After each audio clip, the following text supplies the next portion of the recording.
দুনিয়া তুমি বসতা, এশরাকের নামাজ না পড়ে তুমি নামাজের বিছানা থেকে উঠতা না।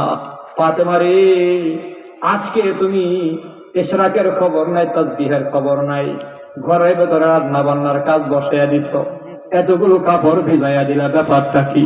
কিতাবের ভেতরে আসে ফাতেমা জবাব দি, স্বামী গো, আমি ফজরের পর নামাজ আদায়ের পর তন্দ্রা ছিল, তন্দ্রাচ্ছন্ন এমন সময় স্বপ্ন দেখি আমার আব্বাজান আমার ঘরের ভেতরে আইসা কি যেন তালাশ করে। পেছন থেকে ডাক দিলাম, আব্বাজান কারে তালাশ করেন? আমার নবী কই, ফাতেমা রে, আমি তোরই তালাশ করি, একটা খবর দেওয়ার জন্য আমি আসছি। কি খবর? কি খবর? আমার নবী কই, ফাতেমা আলীর সাথে সাহারি খেয়েছো, আমি বাবা জান্নাতে তোমার জন্য অপেক্ষা করতেছি, তুমি আমার সাথে ইফতার করবে, তোমাকে আমি বাবা ইফতার করব।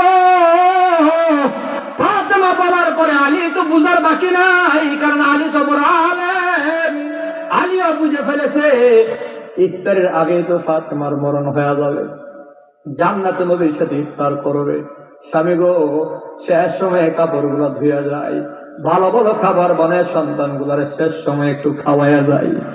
আলী কান্দে, বিবি আমার, তুমি সাইয়্যিদাতু নিসাই আহলিল জান্নাহ, জান্নাতের নারীদের সর্দারিনী হবে।